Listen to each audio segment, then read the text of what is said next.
네, 지금부터 역사서를 통한 도전 시간을 갖도록 하겠습니다. 네, 여호수아를 마무리 지었고요. 오늘부터 이제 사사기 내용을 조금 다뤄보려고 합니다. 네, 어쨌든지 간에 어디서든지 승리하는 주의 백성 되기를 소망하여 봅니다. 네, 오늘 질문은요.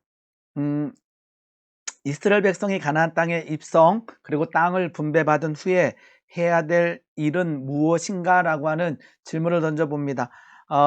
여호수아에 나온 단어를 가지고 생각해 보겠습니다. 실은 제가 드리고 싶은 것은 뭐냐면 나와 내 집은 여호와만 섬기겠노라라고 얘기했던 그 여호수아의 그 결단, 그 선포가 실은 그 땅을 분배받은 이스라엘 백성들이 해야 될 일이라는 거죠. 어, 나와 내 집은 여호와만 섬기겠다. 우리 지파는 우리 민족은 여호와만 섬기겠다라고 하는 이 결단이 넘쳐나야 되는데 실은 실패하게 되죠. 네, 여기서 말하는 이 섬기겠다라고 하는 이 단어는요. 이 섬기겠다라는 단어는 이 아바드라고 하는 단어입니다. 이 아바드는 지난번에 몇 번 얘기를 했었죠. 예배하다라고 하는 단어로도 해석이 됩니다. 몇 번 봤듯이 하나님께서 그 에덴 동산에서 아담에게 경작하라라고 하는 단어, 그 단어가 바로 이 아바드 단어이기도 합니다. 우리 한번 나온 김에 다시 한번 보겠습니다. 2장 15절이네요. 여호와 하나님이 그 사람을 이끌어 에덴 동산에 두어 그것을 경작하고 지키게 하라. 여기서 나와 있는 경작하다가 바로 아바드라고 하는 단어인데요. 그래서 하나님께서 실은 아담에게 가장 먼저 말씀하신 것은 우리 경작하다 그러면 이제 일하는 느낌, 실은 일하다라고 번역됩니다. 서브, 봉사하다라고도 번역되는데요. 그 단어를 어쩌면 하나님께서 가장 먼저 명령한 것은 아바드, 섬겨라, 예배하라라고 하는 의미이기도 하다라는 거죠. 즉, 하나님께서 이스라엘 백성들에게 가나안 땅의 은혜, 가나안 땅의 복을 허락해 주신 이후에 그들이 그 땅에서 해야 될 일은 아바드, 하나님을 섬기는 일이라는 것입니다. 우리가 이것을 놓칠 때가 얼마나 많은지 모릅니다. 이 아바드라고 하는 단어를 잠깐 볼게요. 자, 하나님을 예배하다라고 표현할 때 히브리어로 이 아바드라고 하는 단어를 사용합니다.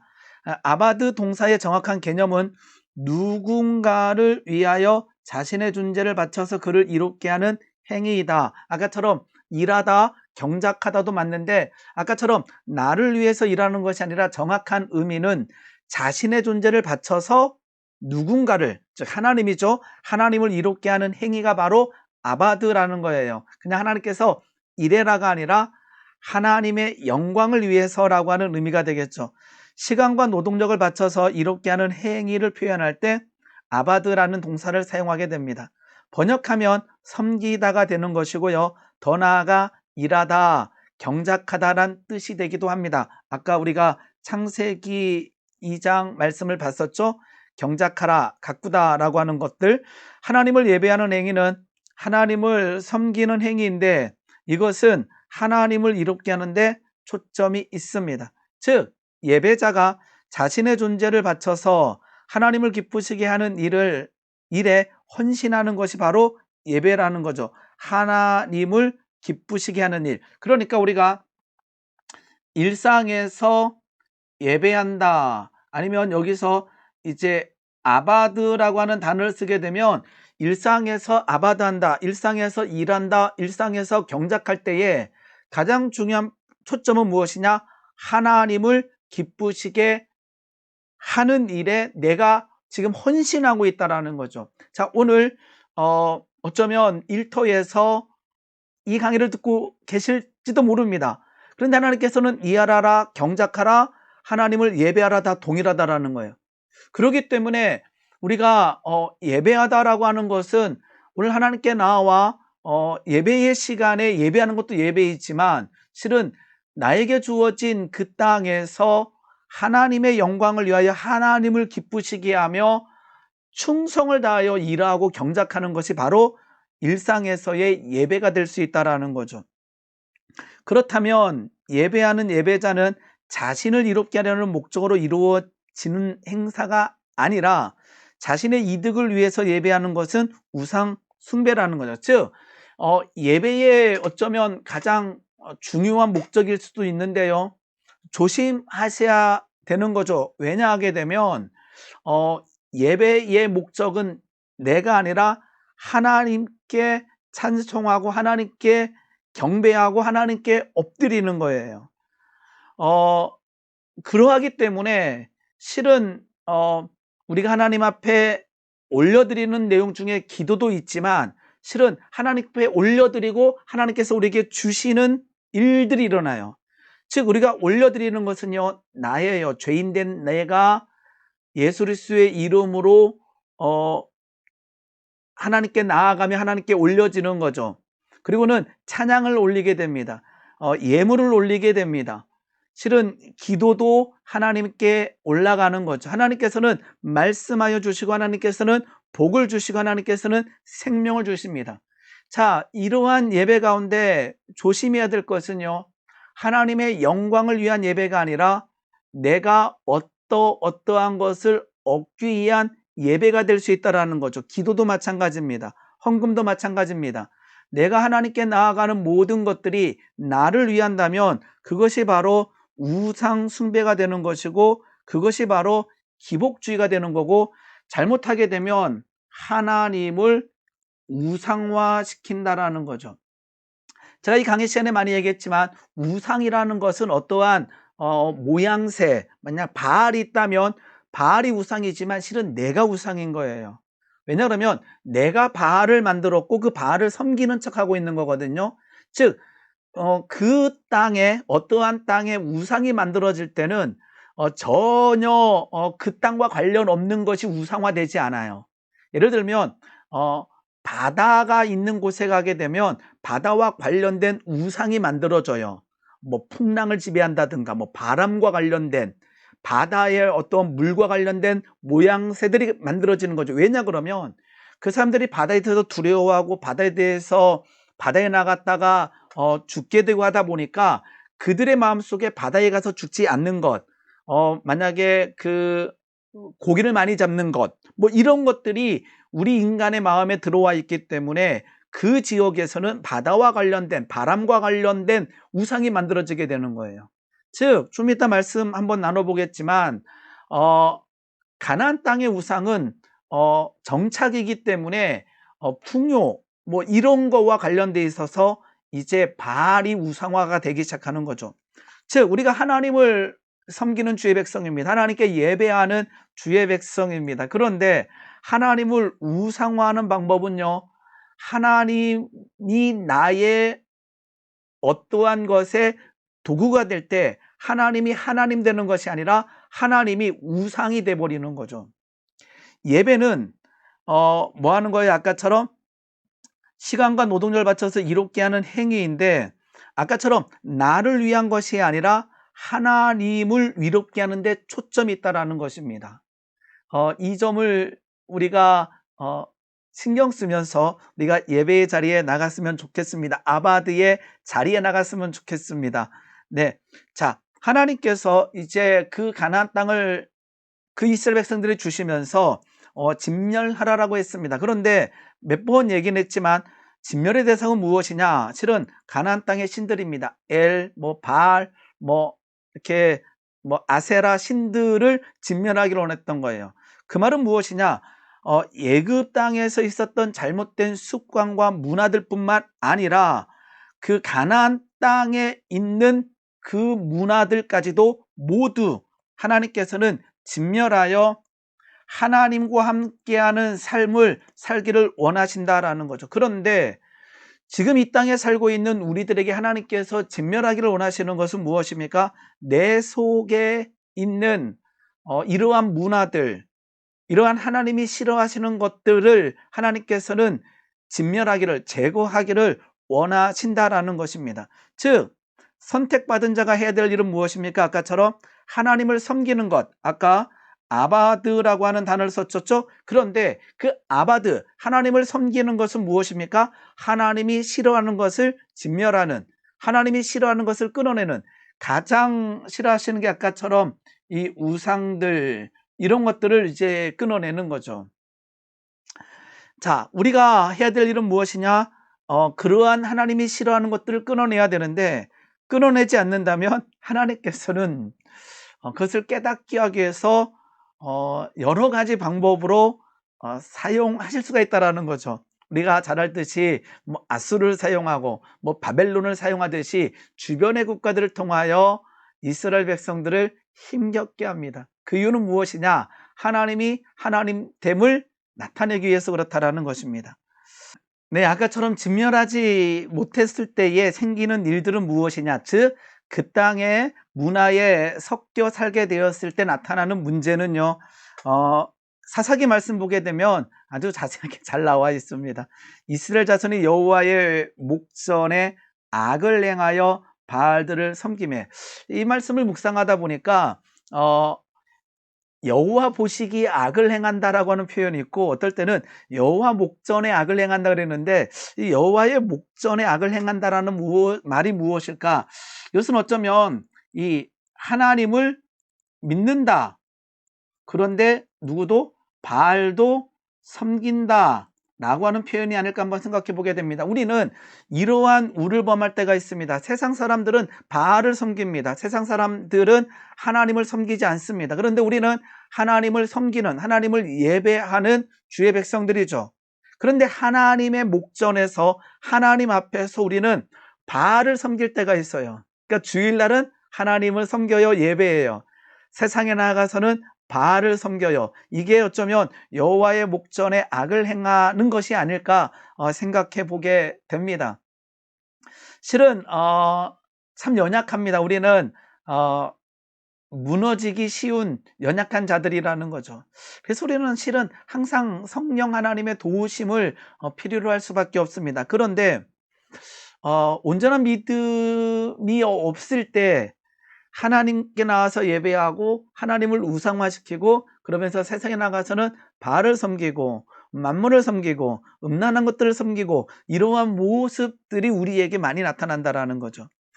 결과는 무엇이냐 그러면 사사기 2장 14절 15절 보게 되면 여호와께서 이스라엘에게 진노하사 이렇게 되어 있습니다. 화를 내십니다. 그것은 이렇게 무너뜨림이 아니라 실은 회복시키기 위한 하나의 방법이기도 하지요. 방법 중에 하나가 노략하는 자의 손에 넘겨주사 그들이 노략을 당하게 하시며, 또 주위에 있는 모든 대적의 손에 팔아 넘기심에 그들이 다시는 대적을 당하지 못하였으므로 그들이 어디로 가든지 여호와의 손이 그들에게 재앙을 내리시니. 실은 굉장히 제가 자주 인용하는 말씀이기도 합니다. 다윗이 하나님의 은혜를 누릴 때는 다윗이 어디를 가든지 간에 여호와께서 이기게 하셨다라고 하는 성경 말씀들이 있습니다. 얼마나 귀한 말씀인지 모릅니다. 다윗이 어디를 가든지 하나님께서 같이 싸워주시며 이기게 하셨다. 그런데 이 사사기 2장 15절 말씀에 그들이 어디로 가든지 여호와의 손이 그들에게 재앙을 내렸다. 실은 실패했다, 패배했다라는 거죠. 그러기에 실은 사사기 내용 중에 타락과 고난의 이야기가 많습니다. 이스라엘 백성들이 타락하게 되고, 그것은 무엇입니까? 하나님을 섬기지 못하고 바알을 섬기게 되고, 그러다 보니까 하나님께서 주변에 노력하는 자들에게 넘겨줄 때 그들에게는 고난을 받게 되지요. 고난과 역경에서 할 수 있는 일은 무엇이냐 그러면 실은 가장 쉬운 것은 엎드림, 부르짖음입니다. 하나님께 나와 살려달라고 하는 게 실은 믿는 사람이 가장 먼저 가장 빨리 할 수 있는 일이죠. 그래서 우리는 사사기에는 순환구조로 되어 있다라고 하는 얘기를 많이 들어봤을 것입니다. 그런데 조심할 게 한 가지 있습니다. 사사기는 이러한 순환구조가 모두 순환구조로 설명될 수 있는 것은 아닙니다. 실은 지금 한번 녹화를 끊었다가 해서 잘 이어졌는지 모르겠지만 어쨌든지 간에 순환구조로 다 설명할 수 없습니다. 우리가 기본적으로 알고 있는 사사기의 순환구조는 이스라엘 백성들이 죄를 범하게 됩니다. 이것은 뭐냐 그러면 온전한 아바드가 일어나지 아니하고 우상을 섬기게 됐다라는 거지요. 그때에 압제를 당하게 됩니다. 주변의 나라들을 통하여 하나님께서 매를 드시는 거죠. 부르짖습니다. 하나님께서 사사를 보내어 구원하시게 되죠. 중요한 것은 여기에서 탈출해서 여기에서 다시 아바드, 하나님을 온전히 섬기며 예배드리면 좋은데 그러지 않고 이 망각과 죄의 패턴 속으로 다시 들어가게 되죠. 실은 가장 먼저는 이 패턴을 아주 잘 설명하고 있습니다. 온니엘이라고 하는 사사를 부를 때는요.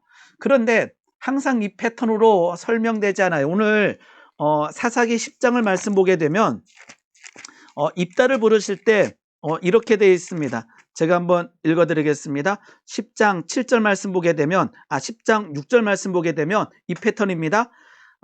블레셋 사람들이 신들을 섬기고 여호와를 버리고 그를 섬기지 아니함으로, 즉 하나님을 섬기지 않았다라고 우리가 이 1번의 패턴이 되어 있죠. 그 다음에 7절 말씀 보게 되면 여호와께서 이스라엘에게 진노하사 블레셋 사람의 손과 암몬 자손의 손에 그들을 파심해. 8절 18해 동안 억압하였더라 이렇게 되어 있습니다. 그러니까 18년 동안 누구에게? 암몬 자손에게 고난을 당하는 이스라엘 백성들의 이야기가 기록되어 있습니다. 그리고는요 9절 말씀 보게 되면 이스라엘의 공고가 심하였더라. 그들이 고난과 역경에 빠졌을 때 10절에 이렇게 되어 있죠. 이스라엘 자손이 여호와께 부르짖어 이르되 우리가 우리 하나님을 버리고 바알들을 섬김으로 주께 범죄하였나이다. 이제 부르짖음까지 나왔어요. 누구 할 때요? 이제 입다가 세워질 때. 근데요 하나님께서 이렇게 말씀하셔요. 여호와께서 이스라엘 자손에게 이르시되 내가 애굽 사람과 아모리 사람과 암몬 자손과 블레셋 사람에게서 너희를 구원하지 아니하였느냐? 또 시돈 사람과 아말렉 사람과 마온 사람이 너희를 압제할 때 너희가 내게 부르짖음으로 내가 너희를 그들의 손에서 구원하였다. 이제까지는 이 패턴이 되었다라고 말씀하셔요. 너희들이 간구할 때 내가 구원하였다. 그런데요 13절 말씀 보게 되면 너희가 나를 버리고 다른 신들을 섬기니 그러므로 내가 다시는 너희를 구원하지 아니하리라. 이게 입다가 세워질 때 그들은 간구했지만 하나님의 말씀은 내가 다시는 너희를 구원하지 아니하리라. 가서 너희가 택한 신들에게 부르짖어 너희가 환난 때에 그들이 너희를 구원하게 하라 하신지라. 이렇게 되어 있어요. 너희들 이제까지 우상을 섬겼는데 왜 나한테 또 왔냐라고 말씀하시는 중입니다. 그래서 그 신에게 가서 구원하게 하라라고 말씀하시죠. 그러면서 실은 입다를 부르실 때는요, 입다가 세워질 때는요, 백성들이 직접 입다에게 가서 우리의 사사가 되어달라고 얘기하는 장면이 나옵니다. 나중에 다시 한번 배우도록 하겠습니다. 아까처럼 이 패턴이 항상은 아니다라는 것은 우리가 기본적으로 누군가가 물어볼 때 사사기의 패턴은 무엇입니까? 죄를 범하고 압제를 당하고 간구하고 하나님께서 도우시고, 실은 우리도 좋고 하나님께서 원하시는 부분이에요. 고난과 역경 가운데 엎드렸을 때 하나님께서 긍휼히 불쌍히 여기사 도와주시는 것은요 가장 기본적인 하나님이 원하시는 패턴이기도 하고 우리가 해야 될 일이기도 합니다. 그런데 왜 하나님께서는 이 패턴을 깨시느냐? 그들이 너무나 점점점 더 심각해지고 있기 때문이라는 것입니다. 하나님께서 원하시는 것은 실은 기본적인 이 패턴입니다. 고난과 역경 가운데 하나님의 백성들이 고난과 역경 가운데 간구할 때에 응답해 주시는 거죠. 우리가 할 일은 무엇입니까? 이 지점에서 망각하지 아니하고 하나님을 온전히 아바드하는 섬기는 자세가 필요하다라는 거죠. 그래서 우리가 4번에서 5번으로 돌아가서 자주 반복할 때에 하나님께서 여기에서 잘 응답하지 않을 때가 있어요. 실은 더 문제는 여기에서 우리가 간구하지 않는 것도 문제지요. 어쨌든지 간에 이 패턴은 아주 중요한 패턴이기도 하지만 사사기의 모든 것을 설명해 주지는 않는다라는 것입니다. 자, 우리 이제 사사기 잠깐 보겠습니다. 사사기의 저자는 가장 기본적으로는 사무엘이라고 알려져 있지만 뭐 확실하지 않습니다. 그리고 언제 쓰여져 있는가도 이렇게 논쟁이 많은 성경입니다. 결국은 여호수아가 죽은 이후에라고 하는 것은 사실이고요. 왕이 없다라고 하는 말씀들이 나오기 때문에 왕정이 들어서기 전이라고 하는 것은 우리가 알 수가 있습니다. 그러니까 여호수아가 죽은 이후에 그 다음에 왕정이 들어설 무렵이라는 거죠. 그때는 이스라엘에 왕이 없으므로, 즉 지금은 왕이 있다라고 해석하게 되면 더 뒤일 수도 있습니다. 그때는 왕이 없다, 지금은 왕이 있다. 그러니까 어쩌면 이 문장이 왕이 없다라는 것은 알 수 있지만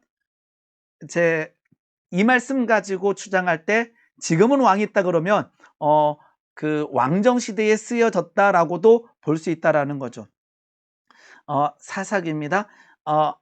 사사기 1장 21절 말씀 보게 되면 여부스 사람이 오늘날까지 예루살렘에 거주하였다라고 되어 있는 거 보니까 실은 여부스 사람은 다윗이 이 예루살렘 성을 이렇게 빼앗게 되잖아요. 쫓아나게 되잖아요. 그것이 이제 사무엘하 5장에 나와 있는데 여부스 사람이 아직도 예루살렘에 살고 있는 거 보니까 그 사건 이전이라고 볼 수 있겠죠. 어쩌면 이게 더 아까처럼 우리가 이제 여기 알 수 있는 부분이죠. 이외에도 저작 시기를 주장하는 다른 이유들도 있는데 이렇게도 얘기합니다. 우리 사사기 읽다 보게 되면 그 베냐민 지파와 전쟁하는 부분이 나와 있거든요. 그 베냐민 지파가 전쟁할 때에 이 아주 악독한 기브아 사람들과 선한 베들레헴 사람들을 살짝 비교하는 느낌이 있습니다. 그렇다면 기브아 사람은 누구죠? 기브아의 고향 사람 출신 사울 왕이고, 이제 베들레헴의 그 땅에는 이제 그 다윗이 나오게 되죠. 그래서 이 사울 왕과 다윗 왕의 계보를 비교한다라고도 주장하기도 합니다. 그리고 이제 그 아마 17장이죠. 미가가 만든 우상 이야기가 사사기에 나오는데요. 이제 단 지파도 나오고, 이제 단 지파는 북쪽에 있었잖아요.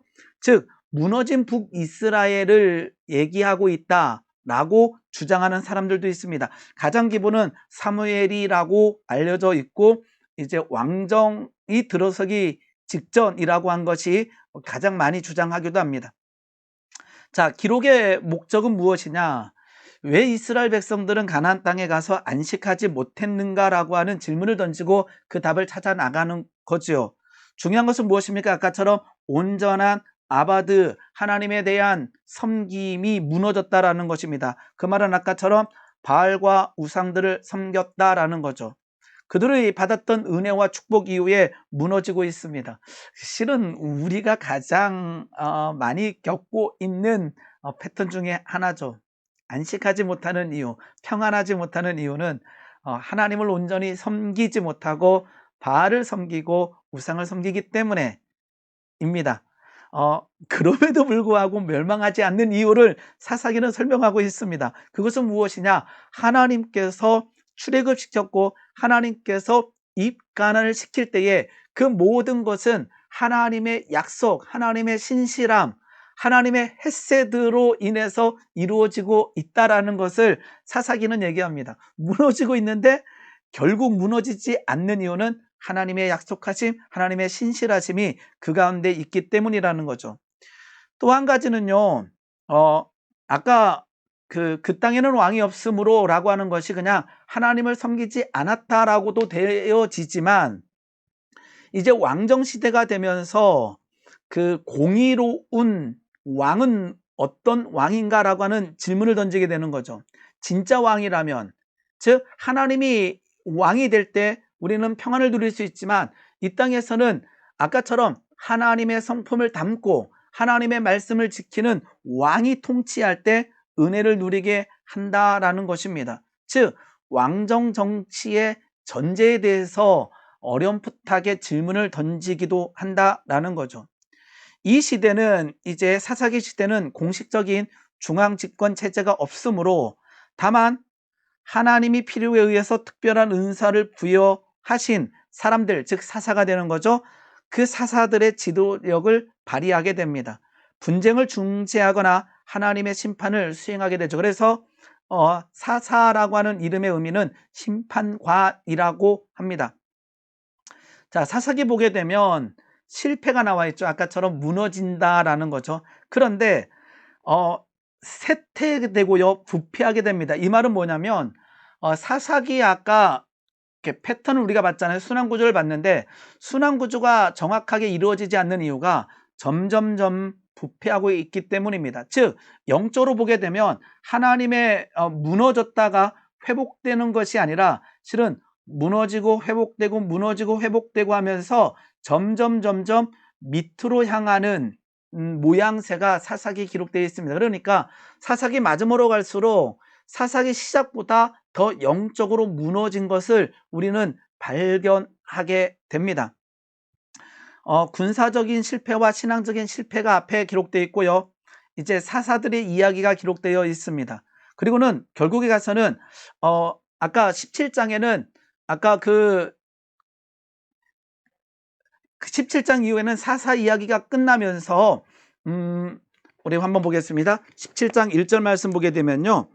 미가 집에 제사장 세워주는 이야기가 나오거든요. 잠깐만 설명해 주게 되면 이런 거죠. 그 사람 미가에는 신당이 있으므로 그가 예복과 드라빈을 만들고 있어요. 여기 말하고 있는 신당이 우상을 섬기는 신당이라고 해석되지만 실은 원어를 보게 되면 하나님의 집입니다. 하나님의 집에 예복과 드라빔이 들어오고 있다라는 거죠. 근데 7절 말씀 보게 되면 우리가 굉장히 어려운 가 해석되지 않는 건데요. 유다 가족에 속한 유다 베들레헴의 한 청년이 있었으니 그는 레이인으로서 거기에 거류하였더라. 실은 레이 족속은요.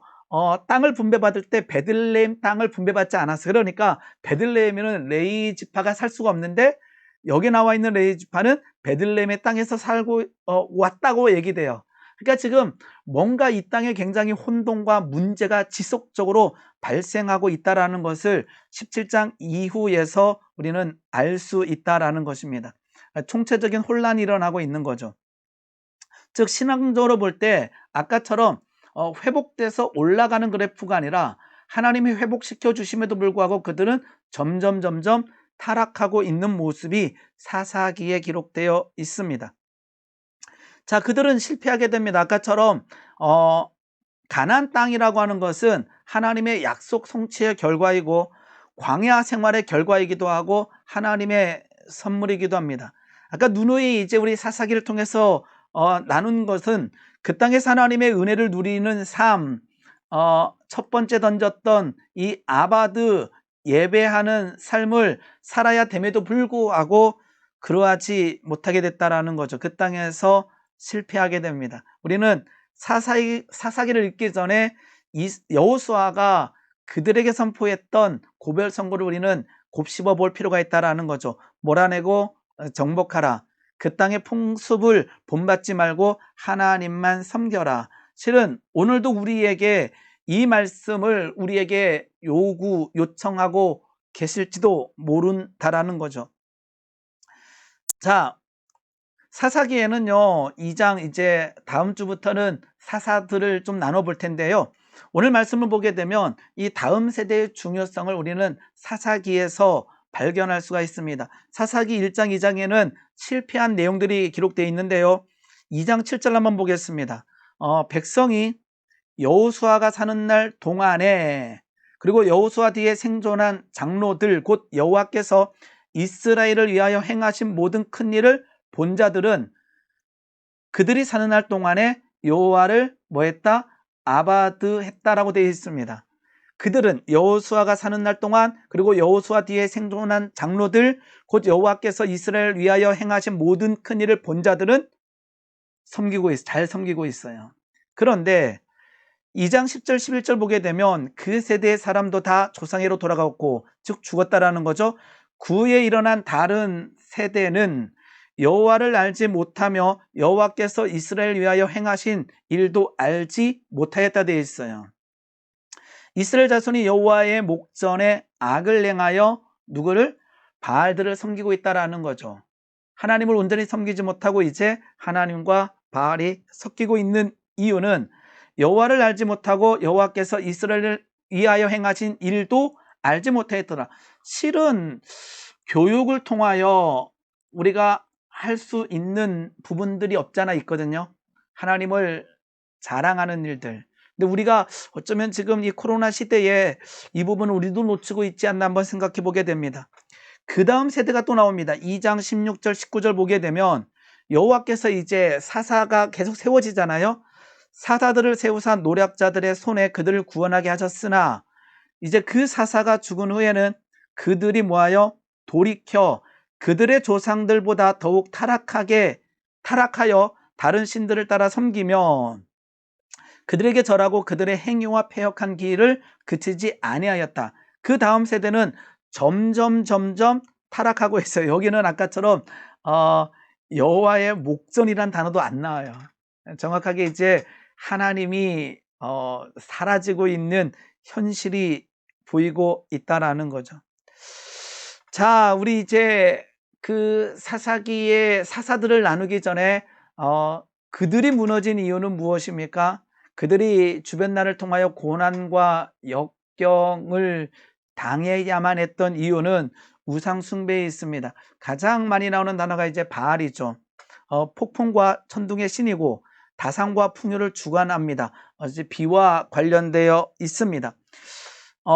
아까처럼 이쪽은 이제 우리가 정착해야 되기 때문에 그 땅은 굉장히 중요한 게 빈데요. 그 땅에서 살아갔던 사람들이 이렇게 바알을 섬기는 거죠. 폭풍과 천둥의 신, 비의 신을 섬길 때 이 풍요의 신을 섬기는 것이 너무 좋아서 이 바알을 따라가기 시작합니다. 실은 잘 나오진 않지만 바알의 아버지는 실은 엘이라고 하는 그 우상입니다. 그리고 우리가 잘 알고 있는 아세라, 실은 바알과 아세라인데 이게 그 정확하게 보게 되면 엘과 아세라가 되고요. 그 밑에 이제 바알이 나오게 되고요. 바알과 아스다롯이 이렇게 되는 것이 이 우상의 계보입니다. 그러니까 아버지와 어머니, 아들, 그 부인이 되는 거예요. 그런데 성경에는 여기가 더욱더 강조되고 있습니다. 여기는 잘 나오질 않아요. 어쨌든지 간에 아세라는 바알의 어머니고요. 그러니까 엘의 아내이고요. 모든 신의 어머니라고 알려져 있습니다. 굉장히 아세라와 바알이 나오고 있고요. 그 다음에 우리가 많이 들어봤던 아스다롯은 이제 바알의 아내가 됩니다. 사사기 2장 13절에 나오는데요. 아스다롯은 이제 여신이 되는 거죠. 근데 문제는 이제 여기에서 엄청난 이제 그 음란함이 나오게 돼요. 이제 바알과 바알 숭배는 남성 신인 바알과 그 아내인 여신 아스다롯의 성적인 결합을 통해서 뭐가 온다? 비가 오고 풍요를 얻게 된다는 내용으로 매우 성적으로 타락한 종교 의식을 가지고 있다라는 거예요. 그러니까 실은 먹고 사는 것뿐만 아니라 그 인간에게 어쩌면 그 굉장히 그 달콤함을 줄 수 있는 어떤 성적 타락까지도 가고 있다라는 거예요. 그래서 여사제가 있고 남사제가 있다면 이제 아까처럼 그 이렇게 남자가 되고 이렇게 여자가 되는 거잖아요. 이렇게 그 신전에 여자가 오게 되면 이제 남자 사제가, 즉 바알을 상징하는 남자 사제가 그 신전에 온 여자들과 성적 결합을 할 때 이 신들이 좋아해서 비를 내린다, 뭐 이런 식의 어떤 강조를 하면서 이제 여사제와 남사제, 특히나 이제 여사제들이 있게 되는 거죠. 그래서 남자들이 와서 성적인 결합을 하는 것이 그들의 제사 방법이 되는 거예요. 그러니까 남자들은 명목은 제사 지내러 간다, 내가 가서 제사 지내야 비가 내린다, 그러면서 성적인 어떤 즐거움, 타락이 그 땅에서 이루어지기 시작합니다. 이스라엘 백성들도 그러한 모습 가운데 들어갔다라는 거죠. 자, 오늘 여기까지 하고요. 마무리 짓겠는데, 이제 사사들 한 사람 한 사람 다루기 전에 이렇게 사사기에 대해서 전반적으로 우리는 살펴보게 됐습니다. 사사기를 배우면서 가장 중요한 것은 지금 우리는 무너지고 우리는 실패할 때가 있어. 그런데 실패하고 부르짖고 회복됐을 때에 그 패턴에서 빨리 나와야 된다라는 거죠. 하나님께서는 우리를 구원해 주시면 우리를 살려주십니다. 근데 그 살려주실 때에 다시 죄를 범하는 대로 가는 것이 아니라 그 패턴에서 나와서 온전히 하나님을 섬기며 하나님께 예배하는 주의 백성이 되기를 소망하며 오늘 강의를 마치도록 하겠습니다. 오늘 우리 어디서나 언제나 온전히 하나님을 섬기는 아바다는 주의 백성 되기를 소망합니다. 마치도록 하겠습니다.